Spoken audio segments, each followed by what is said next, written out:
Hi guys, කොහොමද ඔයාලට? මම විශ්වාස කරනවා ඔයාලා හැමෝම හොඳින් සතුටින් පරිස්සමින් ඉන්න ඇති කියලා. වීඩියෝ එක ආරම්භයේදීම මම ඔයාලගෙන් ඉතාමත් කාරුණිකව ඉල්ලා සිටිනවා. පුළුවන්කමක් තියෙනවා නම් මේ වීඩියෝ එක ෂෙයා කරලා මට මගේ page එකේ නැති වුණ engagements ටික හදාගන්න support එකක් දෙන්න කියලා.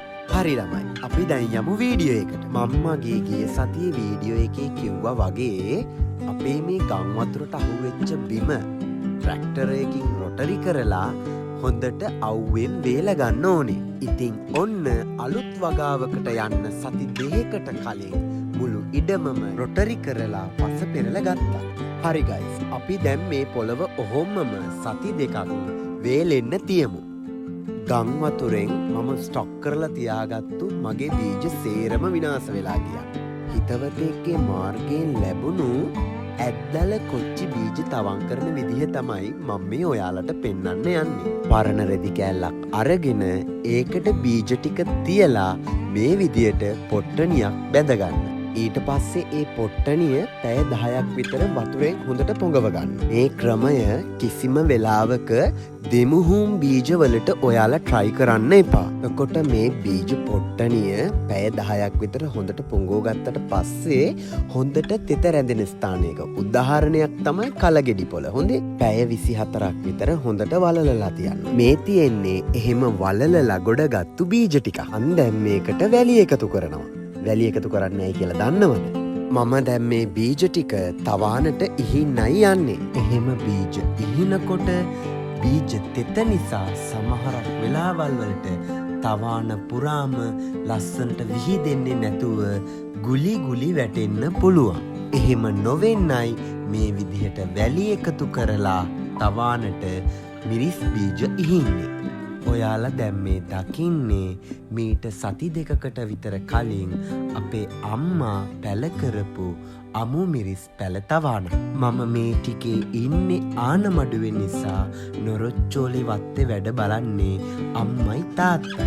හරි ගයිස්, අපි දැන් බලමු මිරිස් තවානට මිරිස් බීජ ඉහින්නේ කොහොමද කියලා.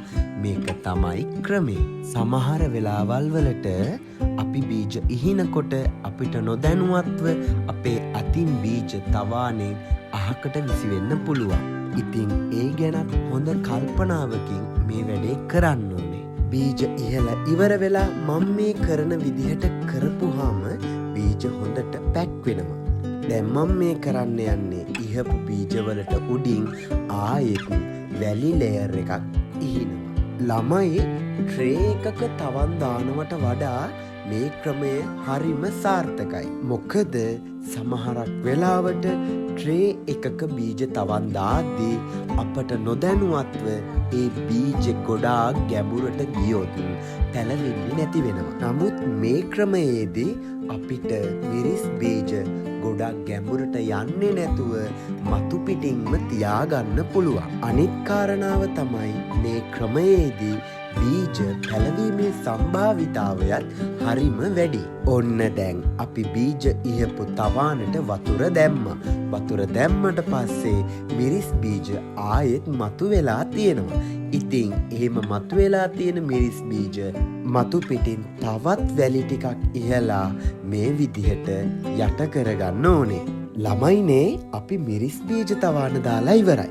දැන් අපි යන්නේ වීඩියෝ එක පටන් ගන්නකොටම ට්‍රැක්ටරේ දාලා රොටරි කරපු බිම සති දෙකක් වේලිලා ඉවරයි. දැන් මම මේ බිමට වතුර ලයින් සේරම ෆික්ස් කරලා දැන් ඉරි ගහන්න ලෑස්ති කරලායි තියෙන්නේ. ළමයි, මෙදා සැරේ නොරොච්චෝලේ වත්තට මෑ වගාවක් දාන්න ඕනේ කියලා මම තීරණය කළා. මෑ වගාවක් දාන්න හේතු කිහිපයක්ම තිබ්බත් ප්‍රධානම හේතුව තමයි ඉස්සරහට එළඹෙන්නේ කොරොස්ම කාලේ. කොරොස්ම කාලේ කියලා කියන්නේ උෂ්ණත්වය හරිම වැඩි.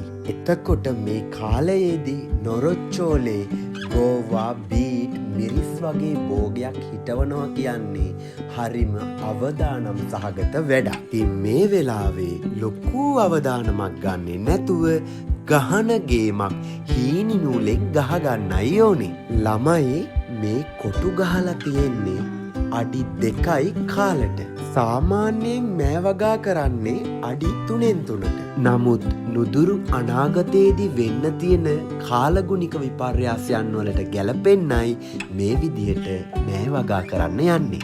ළමයි ඔයාලා දැන් මේ දකින්නේ ඉරි අඳින්න මම පාවිච්චි කරපු ජිල් මාට් එක. බලන්නකෝ මේකේ ලොකු දෙයක් නෑ. හැබැයි එකම ඩියුරේෂන් එකට බීජ ටික හිටව ගන්න මේකේ මාර උදව්වක් ලැබෙනවා. සෙන්ටර් පොයින්ට් එකේ ඉඳලා මෙතනට හරියටම අඩියයි. අඩියයි කාලයි. අඩියයි භාගයයි.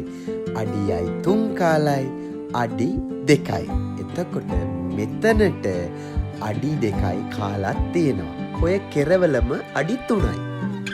හැම වතාවකදීම වගේම මේ වතාවේදීත් මම තෝරගත්තේ ලෝරා කියන දිග මෑ ප්‍රභේදය. වගකීමෙන් කියන්නේ වියලි කලාපයට මේ බීජ ප්‍රභේදය අතිශය සාර්ථකයි.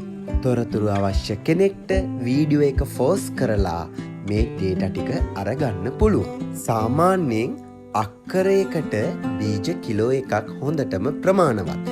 නමුත් මෙදා සැරේ අපි බීජ කිලෝ එකයි ග්‍රෑම් 250ක් වැඩියෙන් ගෙනාවා. ඒකට හේතුව තමයි අපි මෙදා සැරේ අඩි 3ට නෙවෙයි හිටවන්නේ අඩි 2යි කාලට. ළමයි ඇසුරුම ඉවත් කරාට පස්සේ ඇතුලේ බීජ ටික තියෙන්නේ මේ විදියට. ෂෝක්නි කන්න හිතනවනේ. හරි අපි එහෙනම් දැන් බීජ හිටවන විදිහ බලමු. ළමයිනේ බීජ දෙක හිටවන්න ඕනේ. හැබැයි ඒ දෙකම වෙන වෙනම හිටවන්න ඕනේ. ඔන්න ආයෙ පැහැදිලිව බලාගන්න. බීජ හිටවනකොට ගැඹුර මෙන්න මෙච්චරයි. මීට වඩා නම් ගැඹුරු කරන්න එපා. එක කොටුවකට බීජ 2යි. ඒ බීජ දෙකම වෙන වෙන සිදුරු වල හිටවන්න ඕනේ. ඒ සිදුරු දෙකේ පරතරය අඟල් 2යි 3යි අතර තියන්න. ළමයි ඔයාලට පේනවද මෑ බීජ හිටවපු පොළවේ කොයිතරම් චූටි තනකොළ පැලවෙලා තියෙනවද කියලා. එතකොට ළමයි මේ පාරා කියන කෙමිකල් එකෙන් අපිට පුළුවන් බීජ හිටවපු දවසේම මෙන්න මේ කෙමිකල් එක ස්ප්‍රේ කරලා වත්ත පුරාම පැලවෙලා තියෙන අර චූටි තනකොළ ටික ඩිස්පෝස් කරලා දාන්න. එහෙනම් ළමයි මම අදට ඔයාලට ආයිබෝවන් කියනවා. ලබන සතියේ අපි මේ වගේම වීඩියෝ එකකින් ආය හම්බෙමු.